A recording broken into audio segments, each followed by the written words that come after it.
Som Rod Stewart sang om at flyve, sang alle indbyggerne i Ilulissat om at flyve her i weekenden. Mange års arbejde kulminerede i lørdags, hvor lufthavnen blev officielt indviet.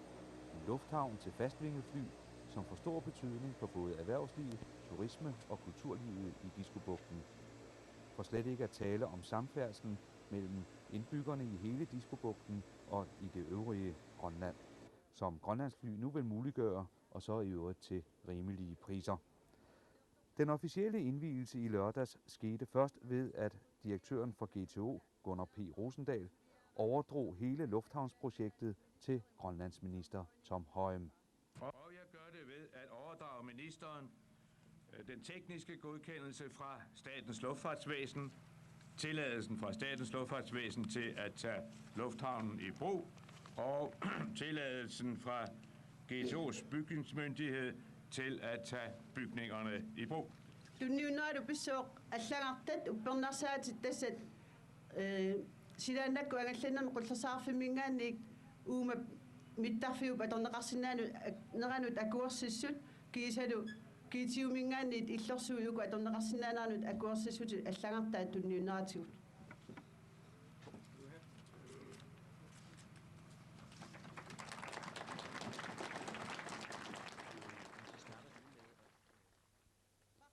Men grønlandsminister Tom Højem havde ikke lufthavnen længere end den halve time, som hans tale varede. For så overdrog han lufthavnen videre til KGH's direktør, Åge Kemnitz. Jeg erklærer lufthavnen for indviet og overdrager den samtidig til direktøren for den kongelige grønlandske handel, Åge Kemnitz, med ønsket og med forvisningen om, at KGH vil forstå at varetage denne opgave på en sådan måde, at lufthavnen vil komme til at leve op til de forventninger, der naturligt er stillet til dette nye store projekt, både mens den kongelige grønlandske handel er i dansk regi, og når den kongelige grønlandske handel om kort tid overgår til grønlandsk regi.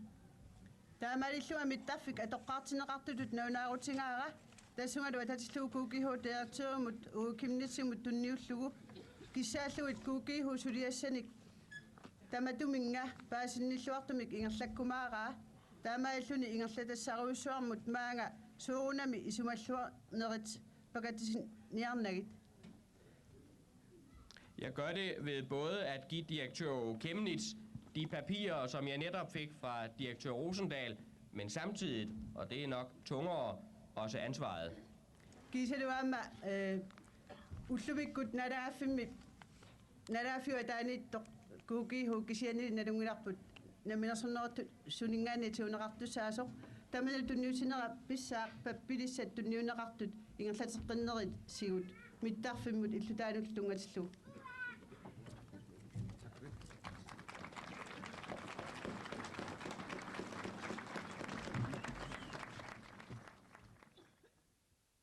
Som Grønlands næststørste by har Jakobshavn nu fået de selvsamme muligheder som godt håb til at udnytte flyvningen til gavn for byens befolkning og til fremme for udviklingen på mange områder, ikke mindst de erhvervsmæssige. Lufthavnen i Jakobshavn vil også blive til gavn for øvrige byer i Diskobugten samt Uummannaq og Upernavik, ved den større regularitet, der må forventes at blive i fremtiden.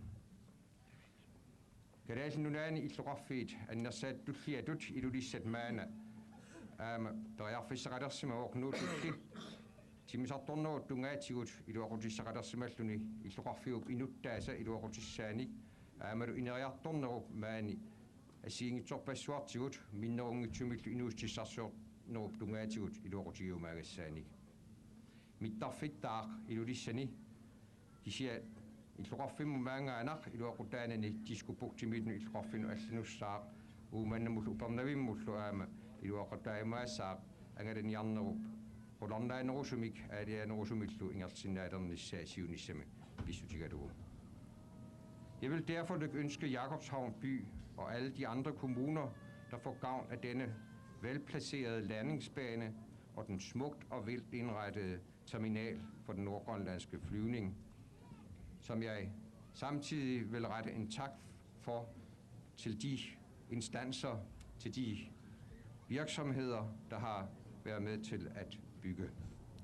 Damatumik ilulisset itluqarfia aamadu kommuneqarfiit allat damaduminga iluaqatraumaartussat mittarfimmik matuminga inissilluarsimasumik aamadu illutaanik kusanartumik aaqissorluagaasumillu kadaallinnunaata avannaata timisartumi angallaviineqarnaata qatigiumaagassaanit iluatsilluulu damaduminga suliamik angissuumik naamassaqarluarsimasut qutigiumuakka.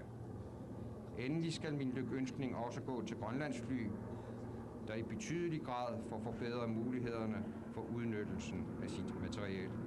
Damaduttar aama kadaalnunan timsartortitaqatigit pilluaqquumuakka mittarfittaamik taakua atortorisaminnik timsartuminnik atuitluarnerusinnaalerumaasamata siunissamik tamas pilluaritsi salykke.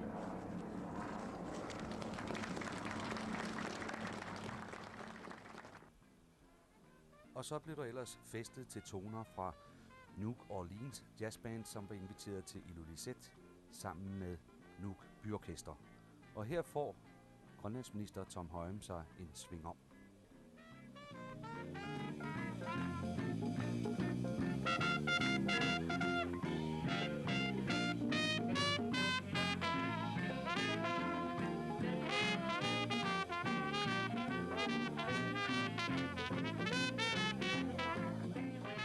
Efter at Tom Højem havde svunget sin kone rundt på flyvepladsen, så spurgte vi ham, hvilken betydning den nye lufthavn vil få for discoområdet. Oprindeligt har Grønland altså udviklet sig fra et fangstsamfund til et fiskerisamfund, og er stadig et fiskerisamfund. Men med denne lufthavn og med fastvingede fly gennem hele Grønland, så bliver der mulighed for nye industrier, og der bliver mulighed for turisme. Og hvis man dyrker turismen på den rigtige måde, kan det blive til en meget, meget stor økonomisk og også udviklingsmæssig gevinst for Grønland. Men kan man ikke frygte, at man ligesom forcerer tingene måske lidt voldsomt? Nej, og jeg er faktisk træt, ikke fordi du siger det, men jeg er træt af, at folk siger det. For hvem er det, der siger, at udviklingen er gået for hurtigt i Grønland? Det er danskere, der i forvejen sidder med alle de lufthavne, de har lyst til i et lille bitte land, og med alle de køleskabe og alle med de farvefjernsyn, de overhovedet har lyst til. Og så siger de, jamen går udviklingen ikke for hurtigt i Grønland? Vel gør den ej. Udviklingen i Grønland går på de betingelser, som grønlandske og danske politikere bliver enige om. Og der er ikke én til stede i dag blandt grønlændere eller danskere, der synes, at det er for hurtig udvikling, at vi har fået en lufthavn her. Tværtimod, det er glimrende. Ja, ikke fordi jeg på nogen skal være ophidset, men jeg beklager, at mange danskere i deres hyggelige lænestol med farvefjernsyn foran siger, at udviklingen går for hurtigt i Grønland. Det gør den ikke. Der er brug for meget udvikling i Grønland, endnu hurtigere. Også fordi det ikke bare går hurtigere, men det accelererer, går hurtigere og hurtigere, og vi skal derfor aflevere fra dansk side indflydelse på så mange områder i Grønland så hurtigt som overhovedet muligt, så Grønland selv får selvbestemmelsesret. Men det kan man først gøre, når man har det, der med et fint ord hedder infrastrukturen i orden. Og det er altså det her drejer sig om. Og der mener du, at det her er et virkelig vigtigt led i infrastrukturen? Ja, det er ikke bare et vigtigt led. Det kæder Grønland sammen, men det kæder altså også Grønland sammen med udlandet. For et øjeblik siden landede her landstyrformand Jotan Motzfeldt direkte kommende fra Island. Altså, mens man i gamle dage måtte bruge uger til at rejse rundt her, så er der nu mulighed for at gøre det hurtigt og effektivt.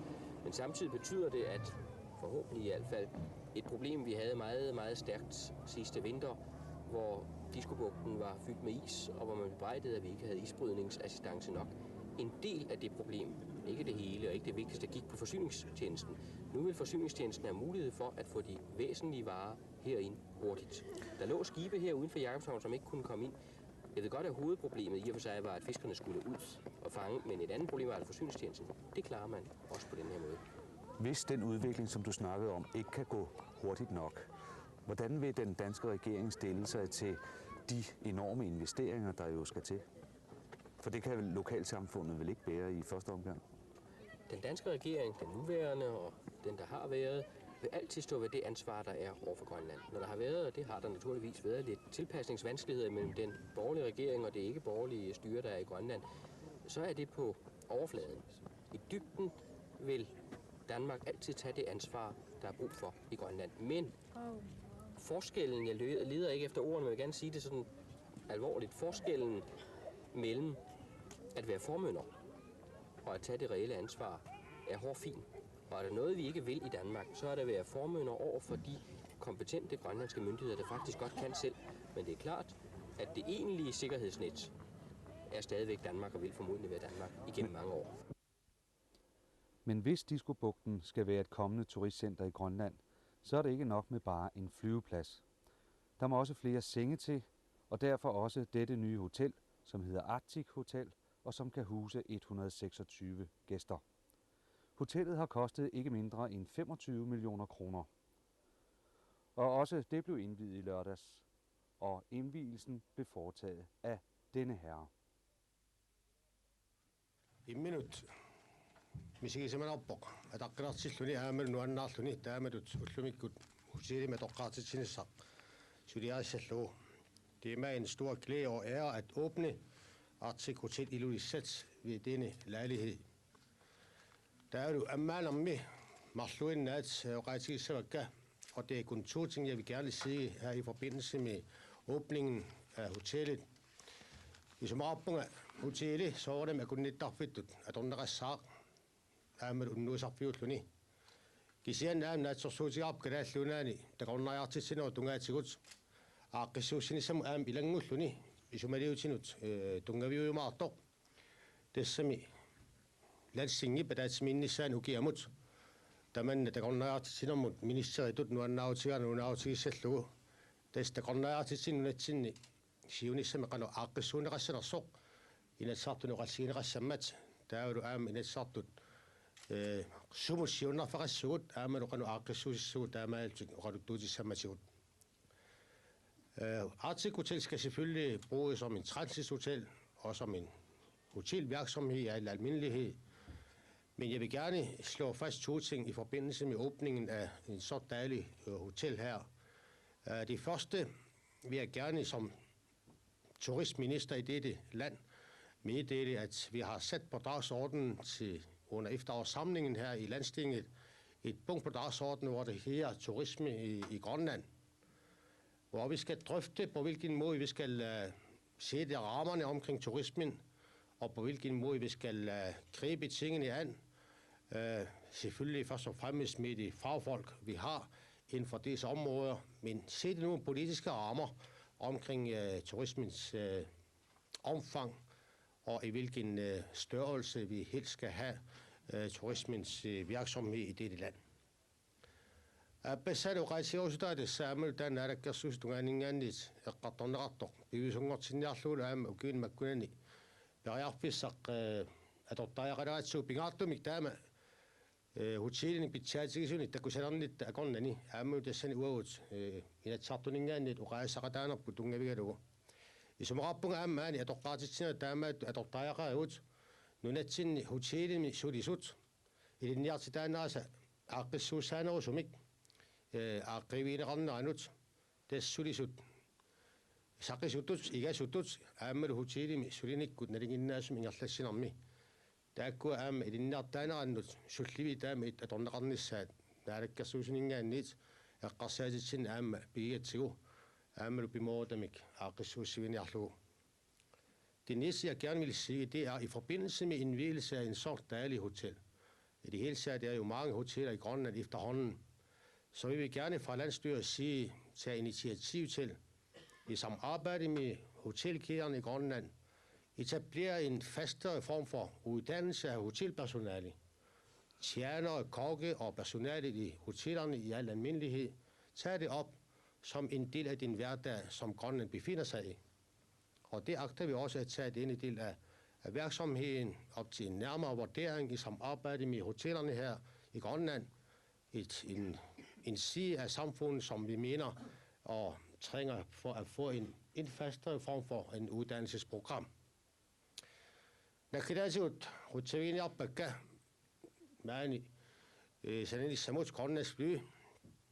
Tässä taamaalluni Arctic Hotel tässä beginneratsigit især i SIP aammalu namminarsornoorsuqartussat kiisalu aamma soormi Grønlands fly aamma Svend Erik Hansen immikkut hotelliniarpara tassami taassuma Arctic Hotel nuatsinni ingerlanna annerpaamik malittariuarsima aamma Svend Erik nuannissaaq taamalut sulia ullumik naammattuissallugu kiiselu äämmä immikkut skjolli, rutsevin jappa pilluaqulluulu. Des ukiopassuan ua äämmä artikkutit bestyrelsen ilaortaasimen inni.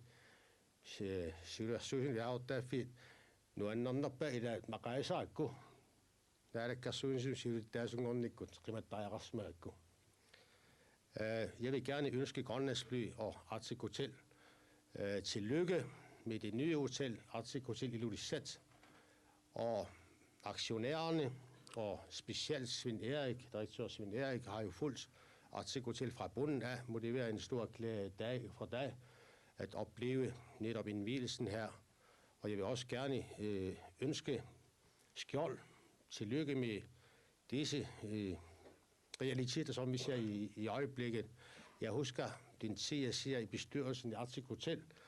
En bestyrelsespost, som jeg er nødt til at miste i forbindelse med min job som landsstyreformand, men det har været en af de sjoveste og hyggeligste bestyrelsesposter. Det har jeg virkelig savnet. Og Christian, så hermed erklærer jeg jeres nye hotel åbnet. Tillykke med det. Tak.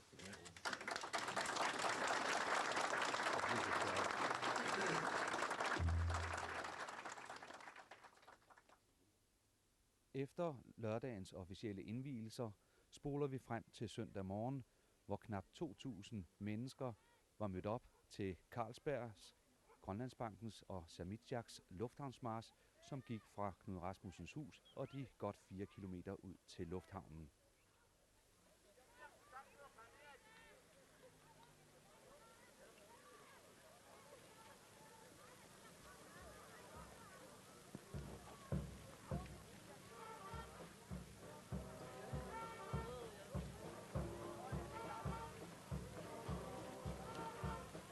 Og hele søndagen ude i lufthavnen gik med at flyve de mange borgere i Ilulissat en rundtur med Grønlands Flys mange flytyper, såvel Dash 7 som de store helikoptere. Og lad os med disse billeder tage afsked med Ilulissat til tonerne fra Rod Stewarts flyvetur.